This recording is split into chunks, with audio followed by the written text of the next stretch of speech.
ఇదే chilli chicken part 2 video. Part 1 video ఎవరైనా చూడకపోతే ఈ వీడియో చూసిన వెంటనే ఆ వీడియో కూడా చూడండి. ఫస్ట్ అయితే అల్లం, వెల్లుల్లిపాయలు, పచ్చిమిర్చి వేసుకోవాలి. అవి ఫ్రై అయ్యాక ఆనియన్ ఇంకా మీ దగ్గర క్యాప్సికమ్ ఉంటే అవి కూడా వేసుకొని ఫ్రై చేసుకోవాలి. మనం యూట్యూబ్ లో 10K ఫ్యామిలీ దగ్గరలో ఉన్నాం. సో మీలో ఇంకెవరైనా నా వీడియో సబ్స్క్రైబ్ చేసుకోకుండా చూసినట్టయితే తప్పకుండా సబ్స్క్రైబ్ చేసుకోండి. ఇప్పుడు ఇవి లైట్ గా ఫ్రై అయ్యాక ఇందులో సాస్ లో ఒక్కొక్కటిగా వేసుకోవాలి. ఫస్ట్ అయితే రెడ్ చిల్లీ సాస్ ఒక 2 స్పూన్స్ వేసుకోవాలి. అసలు గ్రీన్ చిల్లీ సాస్ వేయొచ్చో లేదో నాకు తెలీదు. నేనైతే డౌట్ మీదే కొంచెం వేసా, అంటే ఒక 1/2 స్పూన్ వేసి ఉంటాను. సోయా సాస్ కూడా ఒక 1 స్పూన్ వేసాను. అలానే కొంచెం సాల్ట్ వేసుకోవాలి. మనం ముందు కలిపి పెట్టుకున్న కార్న్ ఫ్లోర్ వాటర్ ఉంది కదా, అది ఇందులో వేసేస్తున్నాను. ఇది వేయడం వల్ల థిక్ పేస్ట్ లా అవుతుంది. ఒక చిన్న గ్లాస్ తో వాటర్ వేసి కార్న్ ఫ్లోర్ వాటర్ అంతా సాసెస్ లో మిక్స్ అయ్యేంత వరకు ఒక 5 మినిట్స్ హై ఫ్లేమ్ లో పెట్టాలి. ఇంకా మనం దంచి పెట్టుకున్న మిరియాల పొడి కూడా ఇందులో వేసేస్తున్నాను. ఇప్పుడు బాగా మిక్స్ చేశాక ముందు ఫ్రై చేసి పెట్టుకున్న చికెన్ పీసెస్ ని ఇందులో వేసేసుకోవాలి. హై ఫ్లేమ్ లో ఒక 2 మినిట్స్ ఫ్రై చేసుకుంటే మన చిల్లీ చికెన్ రెడీ అయిపోతుంది.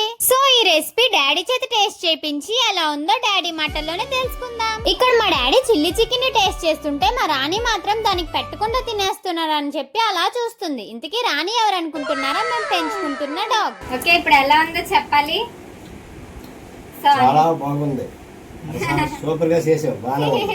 సో నేను కూడా టేస్ట్ చేశాను. నాకు కూడా టేస్ట్ అయితే చాలా బాగా నచ్చింది. ఎప్పుడు రెస్టారెంట్ లో తినడమే తప్ప ఇంట్లో అయితే ఫస్ట్ టైం ట్రై చేశాను. మీకు ఎలాంటి రెసిపీస్ కావాలనేది కామెంట్ సెక్షన్ లో కామెంట్ చేయండి. నేను తప్పకుండా రెసిపీస్ ని ట్రై చేస్తాను. ఒకవేళ నాకు ఆ రెసిపీ రాకపోయినా నేను నేర్చుకొని మీకు వీడియో అప్లోడ్ చేస్తాను. ఇంకా మీకు బ్లూపర్స్ కానీ లేదంటే ఫెయిల్ అయిన రెసిపీస్ కానీ కావాలనుకుంటే కామెంట్ చేయండి. That's all today. ఇంకొక మినీ వ్లాగ్ తో మళ్ళీ కలుసుకుందాం. Bye bye. Subscribe to happy Harsha.